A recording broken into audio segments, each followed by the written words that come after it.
టీటీఎన్ కు స్వాగతం. తెలంగాణ రాష్ట్ర గిరిజన సంఘం రాష్ట్ర ప్రధాన కార్యదర్శి శ్రీరామ్ నాయక్ మనతో ఉన్నారు. నమస్కారం సార్.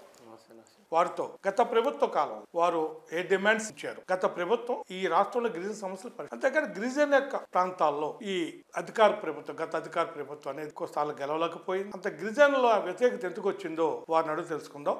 శ్రీరామ్ నాయక్ గారు, బీఆర్ఎస్ ప్రభుత్వం గత 10 సంవత్సరాలు తెలంగాణ ఏర్పడిన తర్వాత పాలన సాగి ఈ 10 సంవత్సరాల కాలంలో గిరిజనులకి ఒక 16 రకాల వాగ్దానాలను అమలు చేస్తామని బీఆర్ఎస్ ఎన్నికల మేనిఫెస్టోలో ప్రకటించారు. ఈ 16 రకాల గిరిజన సమస్యల్ని పరిష్కరించేందుకు గత ప్రభుత్వం కొంత కృషి చేసింది. ముఖ్యంగా తండాలను గ్రామ పంచాయతీలు చేయడం, వాళ్ళకి స్వయం తండాలలో పరిపాలన సౌలభ్యం కోసం ఆ తండాలని మేజర్గా ఉన్నటువంటి తండాలను ఎస్టీ సర్పంచులుగా కావడం, ఒకటే పరిపాలనలో భాగస్వామ్యం చేయడం కోసం తండాలను గ్రామ పంచాయతీ చేయాలని గత అనేక సంవత్సరాలుగా గిరిజన సంఘాలు మేము కొట్లాడి తండాల గ్రామ పంచాయతీ ఉమ్మడి రాష్ట్రంలో సాధించలేకపోయాం. తెలంగాణ ఏర్పడిన తర్వాత తండాల గ్రామ పంచాయతీ సాధించగలిగాం. టీఆర్ఎస్ ప్రభుత్వం అమలు చేసి వాటితో పాటు రిజర్వేషన్ చాలా కాలంగా తెలంగాణ ఏర్పడిన తర్వాత 6% నుంచి 10% గిరిజనులు పెరిగారు. ఈ 10% పెరిగిన గిరిజనులకు అనుగుణంగా రిజర్వేషన్ పెంచాలని తెలంగాణ ఏర్పడినప్పటి నుంచి గిరిజన సంఘాలు మేము పెద్ద ఎత్తున ఐక్య కార్యాచరణ పేరుతో పెద్ద ఎత్తున రాష్ట్ర వ్యాప్తంగా ఆందోళన చేస్తూ వచ్చాం. చివరిగా 2022 ఆ పీరియడ్ లో రాష్ట్ర ప్రభుత్వం అమలు 10% పెంచుతూ జీవో జారీ. మూడోది, అటవీ హక్కుల గుర్తింపు చట్టం ప్రకారం తెలంగాణలో దాదాపు 11-12 లక్షల ఎకరాల మీద సాగులో ఉన్నారు గిరిజనులు, పేదలు. వాళ్ళందరికీ హక్కులు కావాలని తెలంగాణ గిరిజన సంఘం, ఇతర గిరిజన సంఘాలు, ఆదివాసీ సంఘాలు, వామపక్ష పార్టీలు, ప్రతిపక్ష పార్టీలు ఐక్య కార్యాచరణగా ఏర్పడి పెద్ద ఎత్తున ఈ రాష్ట్రంలో దాదాపు కొట్లాడి పోడు భూములకు హక్కు పత్రాలు ఇవ్వము అనే స్థాయి నుంచి మెడలు వంచి ఈ ప్రభుత్వానికి పోడు భూముల హక్కు పత్రాలు దాదాపు 4.5 లక్షల ఎకరాల మీద గిరిజనులకి పోడు భూములకు హక్కు పత్రాలు ఇస్తామని అసెంబ్లీలో కేసీఆర్ గారు ప్రకటించారు. దాని అనుగుణంగా మనని అమలు చేశారు. ఇంకా గిరిజన భవన్లు కానీ కొన్ని అంటే ఇచ్చిన వాగ్దానాలు మెజారిటీ కొంత అమలు చేసిన ఎందుకని ఓడిపోయి గిరిజన ప్రాంతాల్లో గిరిజనులు ఎందుకు బీఆర్ఎస్ ని విశ్వసించలేకపోయారు, ఎందుకని అంటే ఇక్కడ చాలా స్పష్టంగా కనపడుతుంది. ఒకటి, ఇచ్చిన వాగ్దానాన్ని త్వరితగతిన అమలు చేయడంలో బీఆర్ఎస్ ప్రభుత్వం వైఫల్యం చెంది. ఉదాహరణకి గిరిజన రిజర్వేషన్ల అంశం తెలంగాణ ఏర్పడిన వెంటనే ఇదే కృషి ఆర్టికల్ 16/4 ప్రకారం ఈ రాష్ట్రంలో గిరిజన జనాభా పెరిగింది, మేము పెంచుకుంటున్నామని అప్పుడే 8 సంవత్సరాల క్రితం పెంచి ఉంటే గిరిజనుల్లో విద్యా ఉద్యోగాల్లో రాజకీయ రంగాల్లో గిరిజనులకి గణనీయంగా లబ్ధి జరిగేది. చాలా ఉద్యోగాలు, గిరిజన నిరుద్యోగులకు కూడా ఉద్యోగాలు ఎక్కువ మందికి అవకాశం ఉండేది.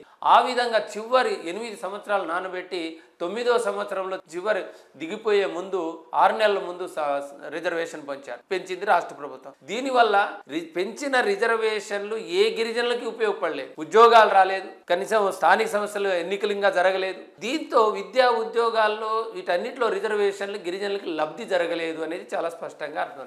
మూడోది, తండాల గ్రామ పంచాయతీ చేసిన వాడికి నిధులు లేని పరిస్థితి. దాదాపు 15 మంది ఎస్టీ సర్పంచులు ఆత్మహత్య చేసుకున్న పరిస్థితి ఈ రాష్ట్రంలో కొనసాగింది. కనీసం నిధులు లేవు, అప్పులు తీసుకొచ్చి చేసిన, కొత్తగా సంసారం ఏర్పాటు చేస్తే వాళ్ళకి నిధులు అవి ఇవి ఉమ్మడి కుటుంబం నుంచి ఏదో ఒకటి చేస్తారు. కానీ తండాల గ్రామ పంచాయతీ చేసేసాం, మీ బతుకు మీరు బతకండి అనే పద్ధతుల్లో చేయడం వల్ల తండాల గ్రామ పంచాయతీకి సంబంధించి నిధులు సమకూర్చడంలో ఈ రాష్ట్ర ప్రభుత్వం విఫలమైంది. అదనంగా బడ్జెట్ జనరల్గా పంచాయతీరాజ్ యాక్ట్ ప్రకారం ఇచ్చే కేంద్ర రాష్ట్ర ప్రభుత్వాలు ఇచ్చే నిధుల కంటే రాష్ట్ర ప్రభుత్వమే కొత్త తండాల గ్రామ పంచాయతీలు ఏర్పాటు చేసినందున స్పెషల్ ఫండ్ కింద తండాకి 1 కోటి రూపాయల చొప్పున ప్రతి ఏటా ఇవ్వమని అడిగాం, అది అమలు చేయలేదు. దీంతో ప్రభుత్వం మీద స్థానిక మొత్తం గిరిజన ప్రాంతాల్లో తీవ్రంగా వ్యతిరేకత వచ్చింది. పోడు భూములు పంచినా కూడా సక్రమంగా పంచడం, 11 లక్షలకి ఇస్తామని చెప్పి 4.5 లక్షలకి ఇచ్చామని చెప్తున్నారు, కానీ అది కూడా సక్రమంగా జరగలేదు. అంటే అమలు చేసిన వాగ్దానంలో జరిగిన వైఫల్యం, దాంట్లో జరిగిన లోపాల వల్ల టీఆర్ఎస్ని గిరిజనులు విశ్వసించలేకపోయారు. దీనితో పాటు నిర్బంధం, అప్రజాస్వామిక పద్ధతుల్లో గిరిజనుల పోరాటం చేసే వాళ్ళని కేసులు పెట్టడం, నాతో సహా మొత్తం గిరిజన సంఘం కార్యకర్తల మీద, ఇతర గిరిజన సంఘాల మీద ఆందోళన చేయనీయలేదు, ధర్నాలు చేయలేదు, పోరాటం చేయనీయలేదు. అంటే ఒక నియంతృత్వ అప్రజాస్వామిక చర్యల వల్ల కూడా గిరిజనులు ఈరోజు బీఆర్ఎస్ని విశ్వసించకుండా ఈరోజు బీఆర్ఎస్కి వ్యతిరేకంగా ఈరోజు ఓటేసిన పరిస్థితి చూస్తున్నాం గిరిజన. సార్, ఇప్పుడు గత ప్రభుత్వం ఒక ఫెయిల్యూర్స్ అంటే గిరిజనులకు ఏ విధంగా అన్యాయం చేసింది అని వివరించారు. ఇప్పుడు కొత్త ప్రభుత్వం మీద మీకు ఆశలు ఉన్నాయా? ఆ ఆశలు మీకు అవి ఫలప్రదం అవుతాయని మీరు విశ్వసిస్తున్నారా? అదే మేము కూడా ఇప్పుడు నేను ఇందాక చెప్పిన గత ప్రభుత్వం గిరిజనుల్ని విశ్వసించలేకపోయింది, ఇచ్చిన వాగ్దానాలు అమలు చేయడంలో జాప్యం జరిగింది, అమలు చేసినా కూడా గిరిజనులకు లబ్ధి చేకూరలేదు. వీటన్నిటి వలన ఈ గుణపాఠాలు ఈ ప్రభుత్వం నేర్చుకోవాలని ఒక హెచ్చరిక జారీ కనపడుతుంది. హెచ్చరిక ముందే ఇప్పుడు ఇంకా నెల కూడా కాలేదు అధికారంలోకి వచ్చి, ఇప్పుడేదో మొత్తం చేయమని అడగట్లేదు. కానీ గత ప్రభుత్వ వైఫల్యాల్ని ఈ ప్రభుత్వం గుణపాఠంగా తీసుకోవాలి. గిరిజన సంక్షేమ శాఖని ఒక సమీక్ష చేయాలి, గిరిజన సంఘాలన్నింటినీ పిలిచి గిరిజనులకు ఏం కావాలి, ఇచ్చిన కాంగ్రెస్ పార్టీ ఎన్నికల మేనిఫెస్టోలో ఇచ్చిన వాగ్దానాలు ఏమిటి, ఇక్కడ గత ప్రభుత్వ వైఫల్యాలు గిరిజన సంక్షేమ శాఖలో ఏంటి అనేది ఒక సమీక్ష, గిరిజన సంఘాలని శ్రేయోభిలాషుల్ని ఒక సమీక్ష జరిపి పరిగణలోకి తీసుకొని ముందుకు పోతే ఈ రాష్ట్ర ప్రభుత్వాన్ని గిరిజనులు కొద్దిగా విశ్వసించగలుగుతారు. రెండోది, ఈ ప్రభుత్వం మేనిఫెస్టోలో కాంగ్రెస్ మేనిఫెస్టోలో కొన్ని స్పష్టమైన వాగ్దానాలు చేసి ఇప్పుడు ఆ వాగ్దానాలు అమలు ఎంతవరకు నెరవేరుస్తుంది? ఇప్పుడు రిజర్వేషన్లు జీవో టీఆర్ఎస్ ప్రభుత్వం పెంచింది. ఇప్పుడు ఆ రిజర్వేషన్ పెంచడం వల్ల ఇప్పుడు విద్యా ఉద్యోగాల్లో స్థానిక సంస్థలు రిజర్వేషన్లు వీటన్నిటిలోనూ న్యాయం చేస్తుందా? ఇప్పుడు రోస్టర్ పాయింట్స్ విషయం ప్రమోషన్లో రిజర్వేషన్లు కానీ ఇవన్నీ ఒక సక్రమంగా ఈ రిజర్వేషన్ జీవోని సక్రమంగా అమలు చేయమని అడుగుతున్నాం. రెండోది, పెంచిన రిజర్వేషన్ జీవో ఏదైతే 33 ఉందో దాన్ని రాజ్యాంగంలోని 9వ షెడ్యూల్లో చేర్చే విధంగా రాష్ట్ర ప్రభుత్వం ఒత్తిడి చేసి 9వ షెడ్యూల్లో చేర్చి ఒక న్యాయబద్ధంగా నిలబడే విధంగా చేయాలని అడుగుతున్నాం. రెండోది, ఆ తండాల గ్రామ పంచాయతీ ఉంది, ప్రతి తండాకి ప్రతి సంవత్సరం స్పెషల్ ఫండ్ కింద రాష్ట్ర బడ్జెట్లోనే 1 కోటి రూపాయలు ప్రతి సంవత్సరం 5 సంవత్సరాల పాటు ఒక తండాకు ఒక 5 కోట్ల రూపాయలు కేటాయిస్తే ఇన్ఫ్రాస్ట్రక్చర్ డెవలప్ అవుతుంది, అక్కడ అభివృద్ధికి అవకాశం ఉంటుంది. రోడ్డు, కరెంటు, ఈ ఇన్ఫ్రాస్ట్రక్చర్ ఏవి డెవలప్ కావట్లేదు, అందుకోసం ఈ స్పెషల్ ఫండ్ కింద ఇవ్వాలని అడుగుతున్నాం. రెండోది, తండాలని రెవెన్యూ గ్రామ పంచాయతీలకు గుర్తించాలి. ఇప్పుడు రెవెన్యూ గ్రామ పంచాయతీలకు గుర్తించలేదు, వచ్చిన ఆదాయం అంతా పాత గ్రామ పంచాయతీలకు పోతుంది, ఈ తండాల గ్రామ పంచాయతీలకు రావట్లేదు. దానికి రెవెన్యూ హోదా కల్పించి దానికి కల్పించమని అడుగుతున్నాం. రెండోది, ఇప్పుడు ఎస్సీ ఎస్టీ కమిషన్కి ఉమ్మడిగానే ఉంది, దాన్ని బైఫర్కేషన్ చేసి ఎస్టీలకి సపరేట్గా ఒక ఎస్టీ కమిషన్ ఏర్పాటు చేయాలని అడుగుతున్నాం. ఎవరైతే గిరిజనుల పోడు భూములు సాగు చేస్తూ ఉన్నారో మిగిలింది ఏదైతే వైఫల్యం గత ప్రభుత్వం చేసిందో మొత్తం 11.5 లక్షల ఎకరాలు ఏదైతే ఉందో మిగిలిన ఏవే ఉన్నాయో వాటన్నిటికీ ఒక్కరికి కూడా సాగులో ఉన్న గిరిజనుడికి పట్టా హక్కు లేదు అనకుండా అందరికీ హక్కు పత్రాలు ఇచ్చే విధంగా రాష్ట్ర ప్రభుత్వం చర్యలు తీసుకోవాలని అడుగుతున్నాం. రెండోది, ఇప్పుడు ఐటీడీఏ గిరిజన ప్రాంతాలు 170 కానీ పెసా చట్టాలు కానీ పకడ్బందీ అమలు చేయాలని అడుగుతున్నా. వైలేట్ అయింది, ఇప్పటికే 1000 ఎకరాలు గిరిజనుల భూములు గిరిజనేతరులు స్వాహా చేశారు, ఆక్రమించుకున్నారు. వాటన్నిటి మీద బయటికి తీసి గిరిజనులకు పంపిణీ చేసే విధంగా చేయాలి. రెండోది, ఇప్పుడు ఐటీడీఏలు ఉన్నాయి, ఇప్పుడు ఐటీడీఏలు గిరిజన ప్రాంతాలు ఐటీడీఏలు ధ్వంసమైపోయినాయి. ఇప్పుడు నిధులు లేని పరిస్థితి ఉంది, వాటన్నిటిని స్ట్రెంథన్ చేయాలి. ఒక ఐఏఎస్ అధికారిని పీఓలుగా నియమించాలని అడుగుతున్నాం. ఇక్కడ మైదాన ప్రాంతంలో ఉన్న దాదాపు 25 లక్షల మంది మైదాన ప్రాంతంలో ఉన్నారు. మైదాన ప్రాంతంలో కాంగ్రెస్ పార్టీ మేనిఫెస్టోలో పెట్టింది, మేము ఉమ్మడి మహబూబ్ నగర్, ఉమ్మడి నల్గొండ, ఉమ్మడి ఖమ్మం, ఉమ్మడి వరంగల్ కొన్ని ఈ జిల్లాలలో మేము ఐటీడీఎల్ మైదాన ప్రాంతంలో పెడతామన్నారు. ఐటీడీఎల్ పెట్టడం కొత్త, ఇప్పటికి ఆల్రెడీ రాజశేఖర రెడ్డి గారు కూడా మేము కొట్లాడి సాధించి మైదాన ప్రాంత ఐటీడీఏ ఉంది. దానివల్ల కాదు, మేము అడుగుతున్నది మైదాన ప్రాంత గిరిజనుల అభివృద్ధికి సింగిల్ లైన్ అడ్మినిస్ట్రేషన్ హోదాతో ఐటీడీఏ ఏర్పాటు చేయమంటున్నాం. అట్లయితేనే ఆ ఐటీడీఏలు నిలబడతాయి, ఆ విధంగా అయితేనే గిరిజనులకి సంక్షేమ పథకాలు అందించగలుగుతాం. ఈ విధంగా మొత్తం ఈ రాష్ట్రంలో ఉన్నటువంటి ఇప్పుడు గిరిజన యూనివర్సిటీ ఉంది, గిరిజన యూనివర్సిటీ సెంట్రల్ యూనివర్సిటీ కేంద్ర ప్రభుత్వం ఏర్పాటు చేసి ప్రకటించింది.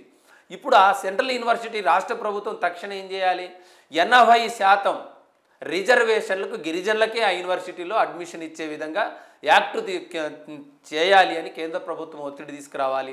మరి జనరల్ రిజర్వేషన్ 10% అంటే గిరిజనేతర పిల్లలే అధికంగా ఉండి గిరిజనులకి తక్కువ 10% ఉంటే గిరిజనులకి ఏం ఉపయోగం? గిరిజన యూనివర్సిటీ పెట్టడంలో ఉపయోగం లేదు. ఈ విధమైనటువంటి మొత్తం ఈ రాష్ట్రంలో ఉన్నటువంటి ఇప్పుడు గిరిజన సంక్షేమ శాఖ గత ప్రభుత్వ హయాంలో నిర్వీర్యమైంది. ప్రిన్సిపాల్ సెక్రటరీ ఆమెనే, కమిషనరు ఆమెని, అంటే కమిషనర్ ప్రత్యేకంగా లేదు, ప్రిన్సిపాల్ సెక్రటరీ ప్రత్యేకంగా లేదు, అన్ని ఇన్ఛార్జీలు. గిరిజన సంక్షేమ శాఖ మొత్తం ఇన్ఛార్జీల వ్యవస్థగా మారిపోయింది. ఒక్క ఫైల్ కూడా కదలట్లేదు. మొత్తం సంవత్సరాలు ట్రైకార్ రుణాలు దాదాపు ఇప్పుడు 3 సంవత్సరాల నుంచి ట్రైకార్కి ఒక్క 10,000 రూపాయలు కూడా ఇచ్చే పరిస్థితిలో లేదు. మొత్తం ట్రైకార్ నిర్వీర్యమైపోయింది. వీటన్నిటినీ ఈరోజు వేల మంది ట్రైకార్లో రుణాలు కావాలని దరఖాస్తు చేసుకున్నారు. సబ్సిడీ 90% ఉన్న సబ్సిడీని అమలు చేయాలని అడుగుతున్నారు. ఇటువంటి నేపథ్యంలో ఈరోజు గిరిజన శాఖ ఏదైతే నిర్వీర్యమవుతున్న గిరిజన శాఖని గాడిలో పెట్టాలి. ఇప్పుడు ఈ ప్రభుత్వం కూడా ఇప్పుడు ఎంత వివక్ష కనపడుతుంది. ఈ ప్రభుత్వం గిరిజన సంక్షేమ శాఖ మంత్రిని ఇంతవరకు ఏర్పాటు చేయలేదు. మరి ఎందుకని ఏర్పాటు చేయలేదు? ఇతర శాఖలు ఏర్పాటు చేశారు అంటే ఈరోజు ఎస్సీ ఎస్టీ ఈ శాఖల పట్ల వీళ్ళ అభివృద్ధి పట్ల ఈ ప్రభుత్వం కూడా చిత్తశుద్ధి లేనట్టు కనపడుతుంది. కాలం నిర్ణయించాలి. ఎందుకు గిరిజన సంక్షేమ శాఖను ఏర్పాటు చేయట్లేదు? ఇప్పటికే నిర్వీర్యం అవుతుందని మేము మొత్తుకుంటున్నాము, కానీ ఇంతవరకు గిరిజన శాఖను ఏర్పాటు చేయలేము, మంత్రిని ఏర్పాటు చేయట్లేదు. ఇటువంటి ధోరణి ఈరోజు ఈ ప్రభుత్వం కూడా రాబోయే కాలంలో తేల్చాలి. ఈ విధంగా గత ప్రభుత్వం అనుసరించిన గిరిజన వ్యతిరేక విధానాలని అమలు చేస్తే ఈ ప్రభుత్వం మీద కూడా గిరిజనులు తిరగబడతారు. ఈ ప్రభుత్వానికి కూడా తప్పకుండా బుద్ధి చెప్పే మాలాంటి గిరిజన సంఘాలు కూడా నిరంతరం ప్రతిపక్ష పాత్ర పోషిస్తూ ఉన్నాం. ఆ ప్రభుత్వంలో కూడా కొట్లాడాం. ఈ ప్రభుత్వం కూడా ఇచ్చిన హామీలు నెరవేర్చకపోతే తప్పకుండా భవిష్యత్తులో పోరాటం చేస్తాం. కేంద్ర ప్రభుత్వం కూడా ఈరోజు పూర్తిగా గిరిజన వ్యతిరేక విధానాలు అవలంబిస్తూ ఉంది. మొత్తం ఏమాత్రం గిరిజనుల అభివృద్ధికి పట్టనీయకుండా ఈరోజు కేంద్ర ప్రభుత్వం ఈరోజు పూర్తిగా దేశంలో గిరిజన వ్యతిరేక ఆదివాసీ వ్యతిరేక విధానాలు అవలంబిస్తుంది. వీటన్నిటి మీద ఈరోజు ఈ ప్రభుత్వం కొత్తగా కాంగ్రెస్ ప్రభుత్వం ఏర్పడింది. మేము కూడా టైం ఇస్తున్నాం, కొంత సమయం ఇచ్చి మేము చేద్దాం అనుకున్నాం.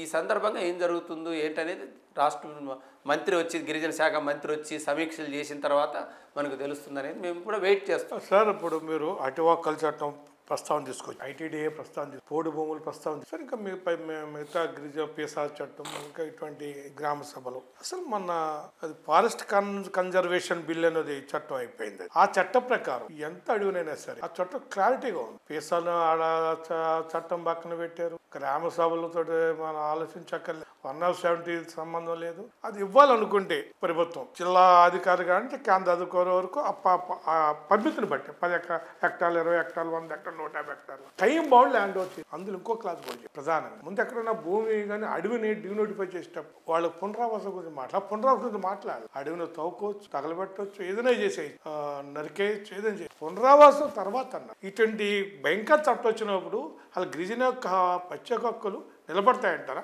బీజేపీ ప్రభుత్వం గత పార్లమెంట్లో అటవీ సంరక్షణ నియమాల పేరుతో ఒక బిల్లుని తీసుకొచ్చింది. ఆ బిల్లు ఏంటంటే ప్రారంభంలో ఆ బిల్లు మీద చర్చగా పెట్టినప్పుడు చర్చ కూడా చాలా స్వల్పకాలిక చర్చ దేశవ్యాప్తంగా పెట్టింది. ఇట్లా చేస్తున్నామని చెప్పి ఆ బిల్లు ఏదైతే సంరక్షణ 1980 అటవీ చట్టంలో ఉన్నటువంటి చట్టాన్ని అందులో ఉన్న క్లాజుల్ని సవరణ చేస్తూ అటవీ సంరక్షణ నియమాల పేరుతో 2022 పేరుతో తీసుకొచ్చింది. మొత్తం ఈ భారతదేశంలో ఉన్న మొత్తం అన్ని పర్యావరణవేత్తలు, ఈవెన్ అటవీ శాఖలో పనిచేసినటువంటి మాజీ అధికారులు, గిరిజన సంఘాలు, ఆదివాసీ సంఘాలు, ఈ ప్రజా సంఘాలు పెద్ద ఎత్తున ఈ అటవీ సంరక్షణ నియమాలు పూర్తిగా కార్పొరేట్లకు అనుకూలంగా ఉన్నాయి, దీన్ని మార్చాలని పెద్ద ఎత్తున దేశవ్యాప్తంగా ఆందోళన చేశాయి. మేధా పాట్కర్ లాంటి వాళ్ళు హైదరాబాద్కి వచ్చి మేము కూడా సదస్సు ఏర్పాటు చేసి అన్ని రాష్ట్రాల నుంచి దీన్ని వ్యతిరేకంగా పెద్ద ఎత్తున ఆందోళన కార్యాచరణ ఈ రాష్ట్రంలో కూడా తీసుకున్నాం.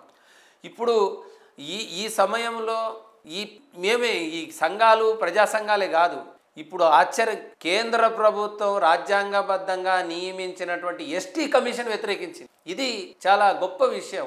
ఎస్టీ కమిషన్ మొత్తం ఈ సంరక్షణ నియమాల్ని క్షుణ్ణంగా ఒక నిపుణులతో అధ్యయనం చేయించి ఆదివాసీలకి గిరిజనులకి ఈ చట్టం ఇది అయితే ఎంత ప్రమాదకరమో మొత్తం ఒక నోటు కేంద్ర ప్రభుత్వాన్ని సమర్పించింది. అది చెప్పేది ఏంటంటే ఇది పూర్తిగా రాజ్యాంగంలో గిరిజనులకు కల్పించిన హక్కులన్నిటినీ కాలరాస్తుంది ఈ నియమాల చట్టము.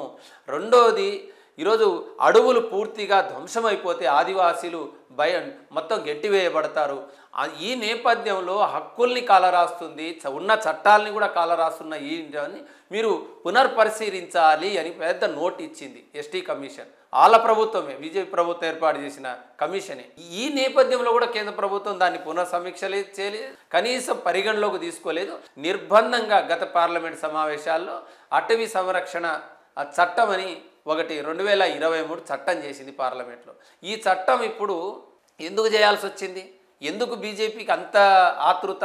గిరిజన ప్రాంతాల్లో ఇప్పుడు వ్యవసాయ రంగాన్ని కార్పొరేటరీకరణ చేసింది ఈ దేశంలో ఉన్నటువంటి బీజేపీ ప్రభుత్వం. రెండోది, ఇప్పుడు అత్యధికంగా గిరిజన ప్రాంతాల్లో వేల కోట్ల రూపాయల సంపద ఈరోజు గిరిజన ప్రాంతాల్లో ఉంది. ఆ సంపదని కార్పొరేట్లకి ఎట్లా కట్టుబెట్టాలి? బొగ్గు, మాంగనీసు, ఇనుము, ఈరోజు రంగురాళ్ళు, ఈరోజు అనేకమైనటువంటి గ్రానైటు, రకరకాలైనటువంటి ఖనిజ సంపద, మాంగనీసు, రాగి, ఇవన్నింటినీ ఈరోజు గిరిజన ప్రాంతాల్లోనే ఉన్నది. ఈ వేల కోట్ల సంపదని ఈరోజు కార్పొరేట్లు దోచుకోవడానికి ఉన్న చట్టాలు చాలా ఇబ్బందికరంగా ఉన్నాయి. ఈ ఇబ్బందికరం ఉన్నటువంటి సరళతరం చేయాలి. ఏం చెప్తుంది ఇప్పుడు చట్టం? గత ప్రభుత్వం 1 ఎకరా అటవీ భూమిని నాన్ ఫారెస్ట్గా మార్చాలంటే అనేక నిబంధనలు, చాలా భూమి ఇవ్వాలి, ఇవన్నీ చాలా నిబంధనలు ఉన్నాయి. ఇప్పుడు ఈ ప్రభుత్వం ఏం చెప్తుంది? మీరు భూమి ఇవ్వక్కర్లేదు, అక్కడ ఉన్నటువంటి గిరిజన చట్టాలు అమలు పట్టించుకోని అవసరం లేదు.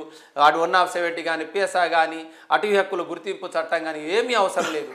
ఉన్న 1,000 ఎకరాలు కూడా కార్పొరేట్లు మేము ఇక్కడ సంపదని తవ్విదీస్తామంటే ఈ 1,000 ఎకరాలని కూడా ఒక్క అనుమతితో వాళ్ళకి నాన్ ఫారెస్ట్ ల్యాండ్గా మార్చి వాళ్ళకి ఇవ్వవచ్చు అనేది ఒక క్లాజ్ పెట్టింది. ఈవెన్ అడవులు కూడా ప్రభుత్వమే అడవులు పెంచాల్సిన అవసరం లేదు. కార్పొరేట్లు కూడా ఎవరైనా ప్రైవేటు వాళ్ళు మేము అడవులు పెంచుకుంటాము, అటవీ ప్రాంతాన్ని మాకు ఇదిగో లీజుకి ఇవ్వండి అంటే మీరు కూడా అడవులు పెంచుకోవచ్చు. కార్పొరేట్లు అడవులు పెంచుకోవడానికి కూడా అవకాశం కల్పించింది.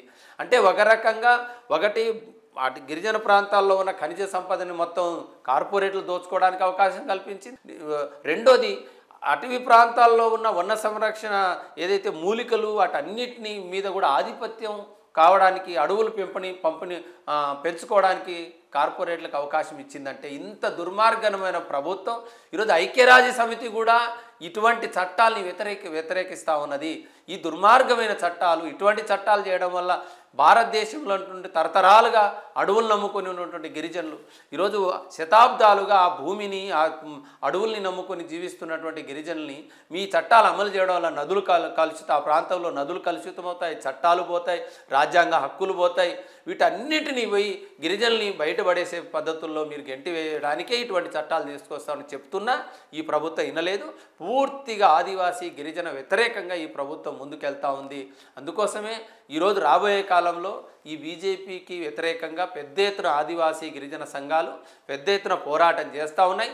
తప్పకుండా ఈరోజు జార్ఖండ్లో ప్రారంభమైంది, ఛత్తీస్గఢ్లో ప్రారంభమైంది, ఒరిస్సాలో పెద్ద ఎత్తున గనులకు వ్యతిరేకంగా ఈ పోరాటాలని ఆదివాసీ గిరిజన ఆనాడు స్వతంత్ర పోరాటంలో బ్రిటిష్ వాళ్ళకి ఏ విధంగా అయితే గిరిజన తిరుగుబాట్లు వచ్చినాయో ఇప్పుడు కూడా ఈ బీజేపీ నియంతృత్వం, బీజేపీ అప్రజాస్వామ్య గిరిజన వ్యతిరేక విధానాలకు వ్యతిరేకంగా కూడా ఈ తిరుగుబాట్లు తప్పకుండా ఇప్పటికే ప్రారంభమైనాయి. ఈ బీజేపీకి తప్పకుండా గుణపాఠం చెప్పే రోజులు దగ్గరలో ఉన్నాయని ఈ ప్రభుత్వానికి హెచ్చరిస్తాం. మీరు చెప్తున్నారు బీజేపీ భయంకరమైన అడవులు నాశనం చేసేది, వన్యప్రాణులు నాశనం చేసేది, ఆ ఆదివాసీల యొక్క ఉనికికే ప్రమాణం తీసుకొచ్చే చట్టాలు తీసుకొచ్చినప్పటికీ ఈ తెలంగాణ రాష్ట్రంలో ఆదివాసీలు అధికంగా ఉండే ఆదిలాబాద్ జిల్లా కానీ, కరీంనగర్ జిల్లా కానీ, గతంలో ఆదిలాబాద్ జిల్లా సంబంధించిన పార్లమెంటు సీట్ ఇప్పుడు జరిగిన తాజాగా జరిగిన ఎన్నికల్లో బీజేపీ గెలిచిన 8 స్థానాల్లో 7 స్థానాలు ఉమ్మడి ఆదిలాబాద్, ఉమ్మడి కరీంనగర్ జిల్లా గెలవడం. ఆదివాసులు ఉండే ప్రాంతం ఇంత భయంకరమైన చట్టాలు తెచ్చిన దీన్ని ఏ విధంగా అంటే ఇక్కడ తెలంగాణలో తెలంగాణ ఒకటే కాదు, బీజేపీ ఒక విభజన సిద్ధాంతాన్ని అమలు చేస్తూ వస్తుంది. ఆదివాసీల్లో, ముఖ్యంగా ఆదివాసీల్లో ఒక విభజన, బ్రిటిష్ వాళ్ళు ఏదైతే విభజించు పాలించు సిద్ధాంతాన్ని అమలు చేశారో బీజేపీ కూడా అదే సిద్ధాంతాన్ని వంట పట్టించుకొని ఈరోజు దేశవ్యాప్తంగా ఒక విభజన సిద్ధాంతాన్ని గిరిజనుల్లో చూపించే ప్రయత్నం చేస్తూ ఉంది. వాళ్ళు అనేది ఏంటంటే ఆదివాసీలు అనేవాళ్ళు ఆదివాసీలు అనకూడదు, వనవాసీలు అనాలి అనేది వాళ్ళ బీజేపీలోనే వనవాసి కళ్యాణ మంచి పరిషత్ పేరుతో ఒక సంఘాన్ని ఏర్పాటు చేసుకున్నారు. వాళ్ళు ఆదివాసీ అనరు, గిరిజనులు కూడా అనరు, వనవాసీలు అంటున్నారు. వనవాసీలు అంటే వాళ్ళ పదంలో ఏంటంటే వనంలో ఉన్న వాళ్ళు, ఆ అడవుల్లో ఉన్న వాళ్ళు గిరిజనులే కానక్కర్లేదు, గిరిజనేతరులు ఎవరైనా కూడా వాళ్ళని వనవాసీలుగా గుర్తింపు ఇచ్చి అందరికీ అక్కడ గిరిజనులు గిరిజనేతరులకు కూడా హక్కులు కల్పించవచ్చు అనేది వాళ్ళ భావన. అందుకోసమే వాళ్ళు వనవాసీలుగా చిత్రీకరించి ఈరోజు దుష్ప్రచారం చేస్తారు. దీన్ని అక్కడక్కడ ఆందోళన చేయగానే ఇప్పుడేం చేస్తూ ఉన్నారు, గిరిజనుల్లో ఒక విభజన తీసుకువచ్చి లబ్ధి పొందేందుకు ప్రయత్నం చేస్తూ ఉన్నారు. ఏం చేస్తున్నారు, ఇప్పుడు గిరిజన తెగల మధ్య వైరుధ్యాలను సృష్టించడం. ఈ గిరిజన తెగ ముందుకు పోతుంది, ఈ గిరిజన తెగ ఎక్కువ అవకాశాలు పొందుతుందని చెప్పి ఒక విభజన సిద్ధాంతాన్ని తీసుకుని మణిపూర్లో ఒక చిచ్చులు లేపారు.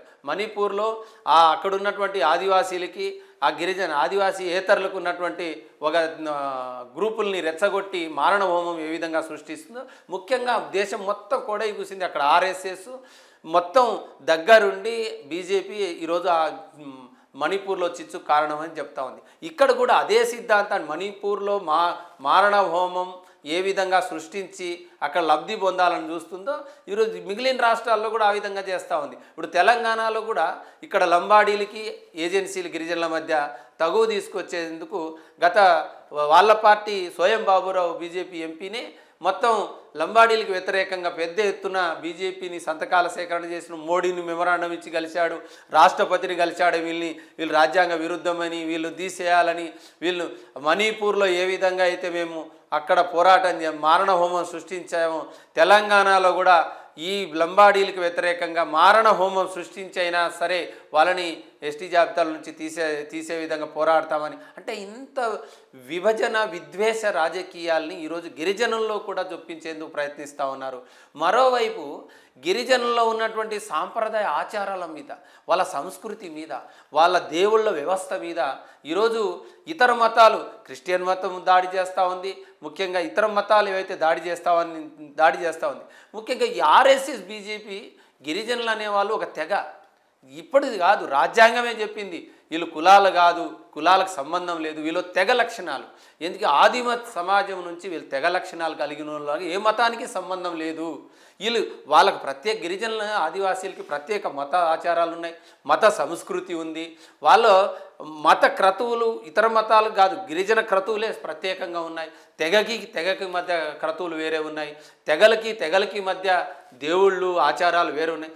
ప్రకృతిని ఆరాధించే వాళ్ళగా ఈరోజు గిరిజనులు ఆదివాసీలు భారతదేశంలో ఈ విధంగా ముందుకు పోతూ ఉన్నారు. వాళ్ళ ఆచారాలు, వాళ్ళ సంస్కృతి, వాళ్ళ పండగలు, వాళ్ళ పెళ్ళిళ్ళు వ్యవస్థ ఇవన్నీ ప్రత్యేకంగా ఉన్నాయి. ఇప్పుడు వీటిని ఏం చేస్తున్నారంటే హిందూ సంస్కృతిని తీసుకుపోయి ఆదివాసీలను రుద్దే ప్రయత్నం చేస్తూ ఉన్నారు. అంటే హైందవీకరించడం అన్నమాట.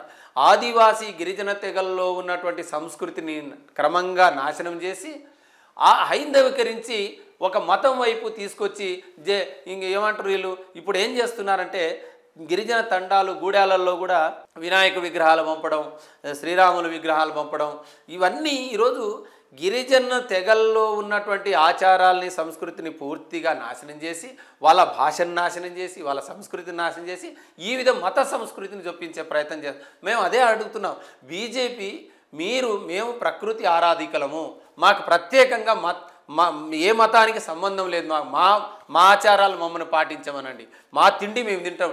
తిండిలో కూడా ఆంక్షలు ఈరోజు బీజేపీ విధిస్తూ ఉంది.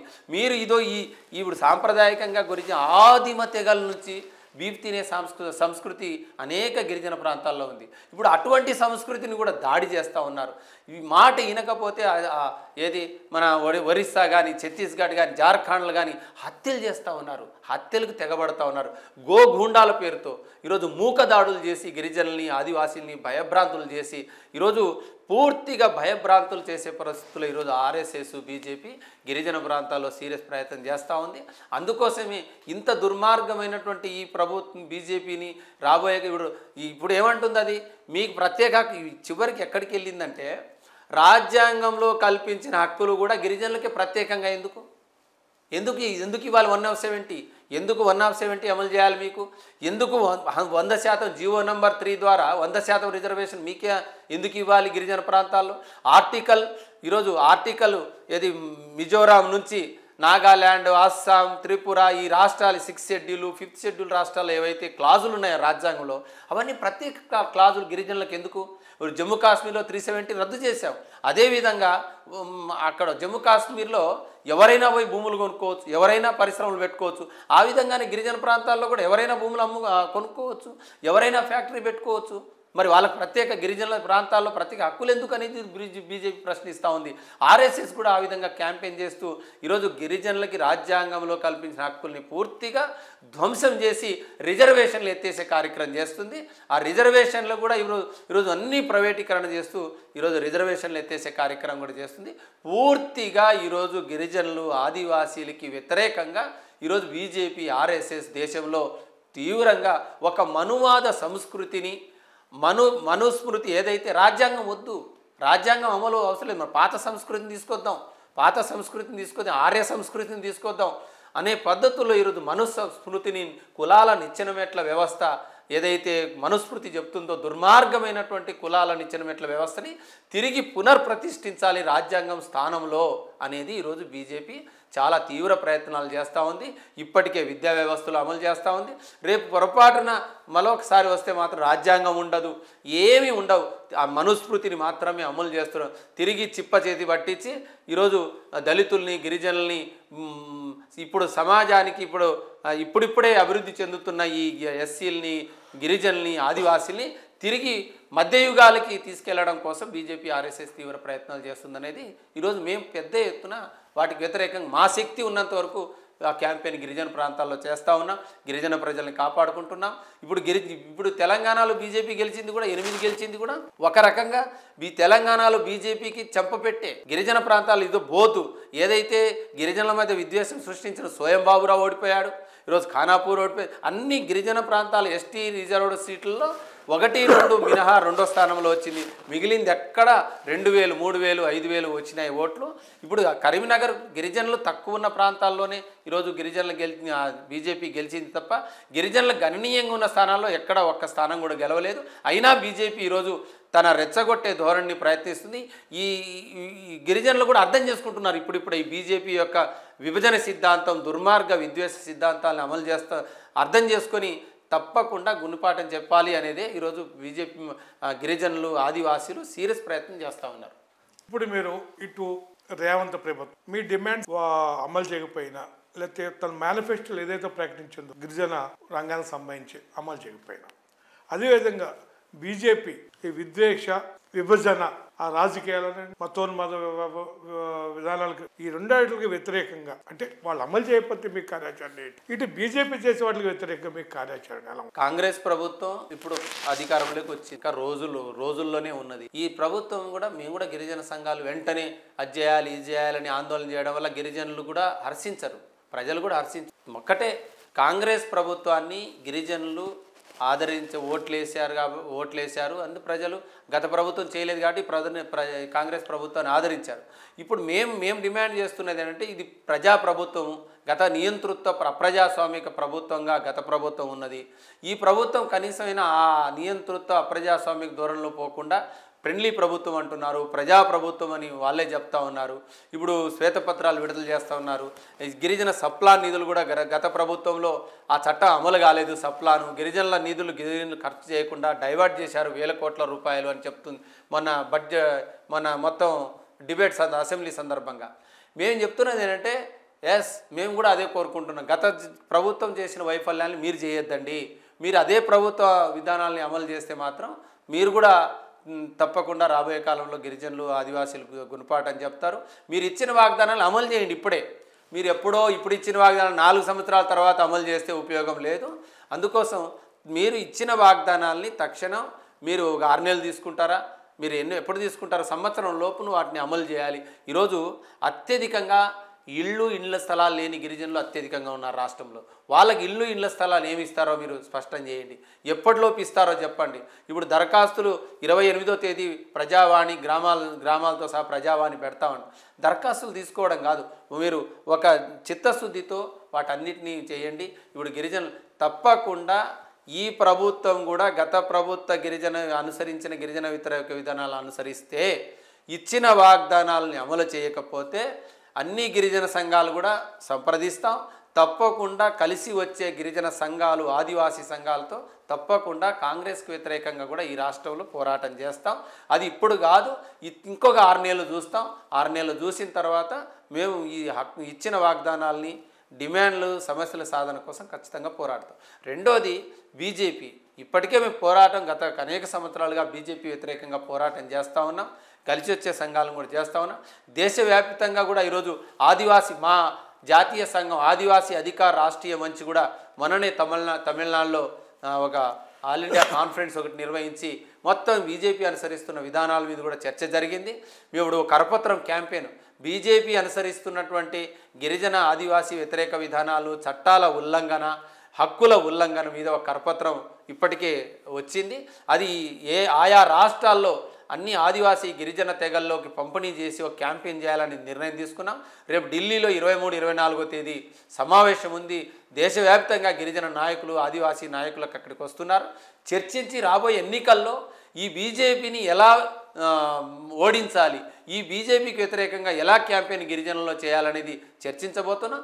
తప్పకుండా రాబోయే కాలంలో ఈ బీజేపీ అనుసరిస్తున్నటువంటి వ్యతిరేకంగా కలిసి వస్తే ఆదివాసీ గిరిజన సంఘాలతో కలిపి రేపు ఎన్నికల్లో ఓడించడానికి ఒక పెద్ద క్యాంపెయిన్ దేశవ్యాప్తంగా ఆదివాసీ అధికార రాష్ట్రీయ మంచి పేరుతో ఇక్కడ తెలంగాణ గిరిజన సంఘం ఈ రాష్ట్రంలో కూడా పెద్ద ఎత్తున పోరాటం చేసి బీజేపీ, ఆర్ఎస్ఎస్ అనుసరిస్తున్నటువంటి ఈ విభజన సిద్ధాంత గిరిజన వ్యతిరేక విధానాలకు వ్యతిరేకంగా పెద్ద ఎత్తున పోరాటం చేయడానికి మేము సిద్ధమవుతాం. శ్రీరామ్ నాయక్ గారు మన స్టూడియోకి వచ్చి గిరిజనులు గత ప్రభుత్వం ఏ విధంగా వాళ్ళ యొక్క సమస్యలు పరిష్కరించలేదు, భవిష్యత్ కాలంలో కొత్త ప్రభుత్వం మీద వాళ్ళ ఎజెండా ఏంటో చెప్పారు. బీజేపీ గిరిజనుల పట్ల ఏ విధంగా విద్వేషాలు రెచ్చగొడుతుంది, భవిష్యత్తు కార్యాచరణ కూడా మనకు వివరించారు.